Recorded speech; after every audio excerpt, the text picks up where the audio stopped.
अस्सलामु अलैकुम। नज़र नज़र में उतरना कमाल होता है, नफ्स नफ्स में बिखरना कमाल होता है। बुलंदियों पे पहुंचना कोई कमाल नहीं, बुलंदियों पे ठहरना कमाल होता है। बहरहाल मैं अपनी बात को शुरू यहाँ से करूँगा कि हालात कैसे हैं और कैसे कैसे बदल गए। बहुत से लोग कहते हैं 2014 से बड़े बुरे हालात हैं और 2021 चल रहा है, बड़े बुरे हालात से देश गुजर रहा है। मैं भी मानता हूँ कि हालात बहुत ख़राब हैं और हालात को सबसे ज़्यादा ख़राब करने वाली भारतीय जनता पार्टी है। लेकिन इस हालात से लड़ कौन रहा है? कौन चाहता है कि इस तरह के हालात बदलें? मैं तो देखता हूं कि लोग ये सोचते हैं खून से खून साफ होगा। कैसा हो सकता है? क्या नहीं हो सकता है। जो विचारधारा, जो लड़ाई लेकर चल रही है भारतीय जनता पार्टी, वही लड़ाई कांग्रेस पार्टी, समाजवादी पार्टी भी लड़ना चाहती है। तो क्या ये तमाम लोग हिंदुत्व की ही लड़ाई लड़ेंगे? कोई देश और संविधान की लड़ाई नहीं लड़ेगा? क्या आप ये सोचते हैं कि जो काम भाजपा कर रहे वही काम हम करेंगे? तो फिर तुम्हारे और में फर्क क्या रह जाएगा? यही तब्दीली लाने के लिए MIM आई है, यही सोच पैदा करने के लिए MIM आई है। हम ये बार बार कहते हैं कि हमारी सोच, हमारी फिक्र, हमारा मामला इन तमाम लोगों से अलग है। इसीलिए बार बार असदुद्दीन ओवैसी साहब हर न्यूज टीवी डिबेट पे या जनसभाओं में या पार्लियामेंट में कहते हैं कि नदी के दो किनारे कभी एक नहीं हो सकते, और वो नदी के दो किनारे अलग अलग भाजपा और MIM है। लेकिन ये किनारा समाजवादी पार्टी और बहुजन समाज पार्टी और कांग्रेस से नहीं मिलता है। अगर किसी को यकीन ना हो तो पता कर लीजिए, महाराष्ट्र में जो शिवसेना हमारी इतनी बड़ी दुश्मन है, आज उसी शिवसेना की गोद में बैठकर खेल रही है समाजवादी पार्टी। जाके पता कर लीजिए, समाजवादी पार्टी के 2 विधायक हैं जो शिवसेना के साथ अलायंस करके सरकार में मजे लूट रहे हैं। कुर्सी से विधायक फरीद महमूद किदवाई थे, बाराबंकी समाजवादी पार्टी का गढ़ था। यही बहराइच से कई विधायक थे, गोंडा से थे। ऐसे मिला के सैकड़ों ऐसे हमारे हिंदू विधायक थे जो मुसलमानों के वोटों से विधायक बने, और ऐसे 45 नहीं 49 विधायक ऐसे थे जो समाजवादी पार्टी के बैनर तले से बने। मुजफ्फरनगर जल गया। आजादी के बाद सबसे ज्यादा पलायन अगर कभी हुआ तो मुजफ्फरनगर में हुआ। सरकार किसकी थी? आपके मनपसंद की, हमारे मनपसंद की थी। मारा कौन गया? आप मारे गए। सेंट्रल में किसकी सरकार थी मालूम है? कांग्रेस पार्टी की थी, जहां आपका समर्थन था। उसके बावजूद भी हुआ, लेकिन आप नहीं रोक पाए। यही बात मैं आपको बता दूं कि एक मामला हुआ मुजफ्फरपुर में, जो बिहार में पड़ता है। एक मुस्लिम लड़की के साथ बलात्कार हुआ। बलात्कार करने वाले 2 यादव थे। उस केस को छुपाना चाहते थे, लेकिन अल्लाह का करम देखिए, फौरन MLA बने थे अख्तरुल ईमान और उनके 4 लोग साथ में। जैसे पता चला, मुजफ्फरपुर का मेरे पार्टी का जिला अध्यक्ष मुकीम भाई थे, मैंने उन्हें फोन किया। हमने कहा मुकीम भाई पहुंचिए और प्रदेश अध्यक्ष जी से बात करिए। उन्होंने बात किया, उस लड़की के घर पहुंचे, जो हो सका पार्टी की तरफ से इमदाद किया। फौरन FIR के लिए बात रखी। FIR नहीं लिखी जा रही थी। अख्तरुल ईमान साहब ने DGP से बात किया और कहा कि अगर FIR नहीं लिखा गया तो हमारे 5 विधायक आके धरने पे बैठ जाएंगे और लाखों लोग आपके DGP ऑफिस का घेराव करेंगे। रातों रात FIR लिखा गया, रातों रात FIR लिखा गया। सदन में पहली एंट्री हुई।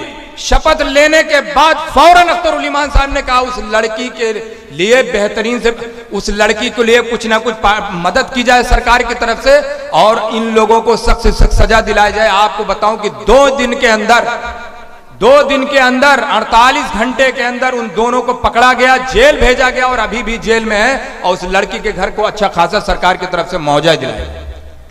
यह है आपके 5 विधायक की हैसियत। वहां 49 विधायक थे, कुछ नहीं कर पाए। यहां 5 विधायक थे, लेकिन कुछ नहीं होने दिया। तो ये चीज आपके अंदर होनी जरूरी है। तो आपसे मैं बार बार कहता हूं, क्यों लीडरशिप आपकी जरूरी? जब आपकी लीडरशिप होगी तो आपकी बात सुनी जाएगी।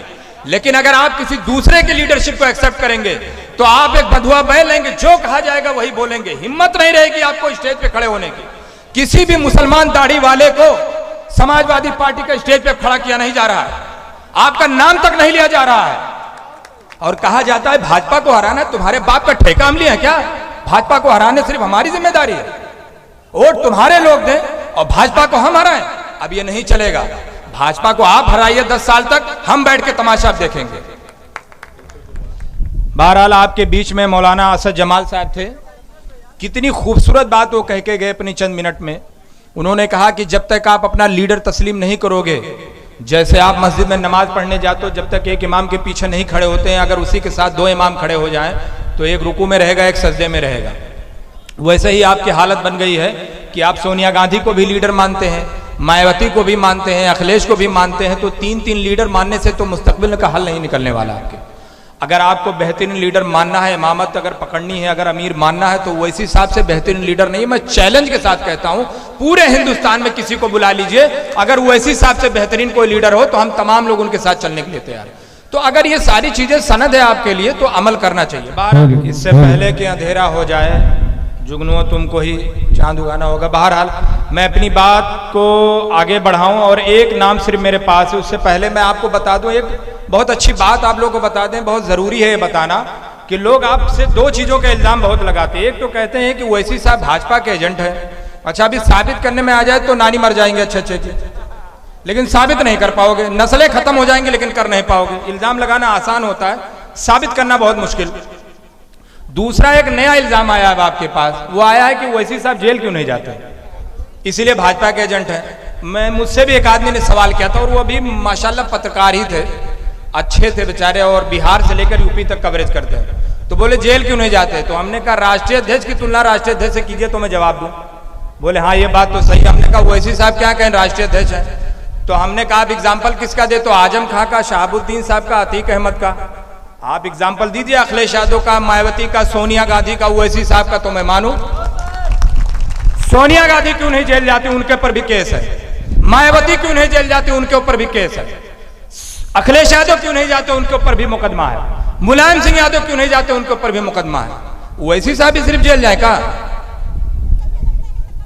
तो जब तक राष्ट्रीय अध्यक्ष की तुलना राष्ट्रीय अध्यक्ष से कीजिए, कोई भी पूछे तो कह दो अखिलेश यादव जिस दिन जेल जाएंगे उस दिन ओवैसी साहब भी जाएंगे। दोनों लोग बीजेपी के एजेंट बनने के लिए तैयार हैं। बताओ, ये सब झूठ है, प्रोपोगंडा है। जब तक आप कामयाब नहीं होंगे इस तरह के इल्जाम आपको सहना पड़ेगा। जिस दिन आप कामयाब हो जाएंगे आपके पास घुटनों के बल चल के आएंगे। चैलेंज करता हूं मैं, आप थोड़ी सी अपनी ताकत तो दिखाइए। राजभर ने थोड़ी सी ताकत दिखाई, 18 साल पुरानी पार्टी है। अखिलेश यादव भी अलायंस में लेने तैयार है, और भाजपा भी। थोड़ा सा मुत्तहिद हो जाइए। जितनी सारी पार्टियां घुटने के बल चल के दारुसलाम ना जाके अलायंस की बात की तो नाम बदल दूंगा अपना, लेकिन थोड़ा सा तो मुत्तहिद हो जाओ मेरे भाई। और इतना बेहतरीन लीडर पूरी दुनिया में नहीं किसी को मिलने वाला यार। जिसको संसद रत्न का अवार्ड मिला हो अखिलेश यादव, उनके अब्बा जान, उनके चचा जान, पूरे खानदान सांसद और विधायक बना, किसी को अवार्ड मिला हो तो बताओ। जिसको इतना बेहतरीन लीडर, इतना हसीन, इतना अच्छा पढ़ा लिखा, समझदार, हर मामले में बेबाकी से, उस पर भी आपको शक है? अगर ऐसे ही आप शक करते रहे, अगर इसी तरह की आप गोली खाते रहे, तो आने वाली जो तुम्हारी नस्ल है वो भी खत्म हो जाएगी, लेकिन आपकी सोच नहीं बदलेगी। सोच बदलना है तो MIM की तरफ आओ, और अगर वही पुरानी जिंदगी जीने हैं तो मैं आपके लिए कुछ नहीं कर सकता।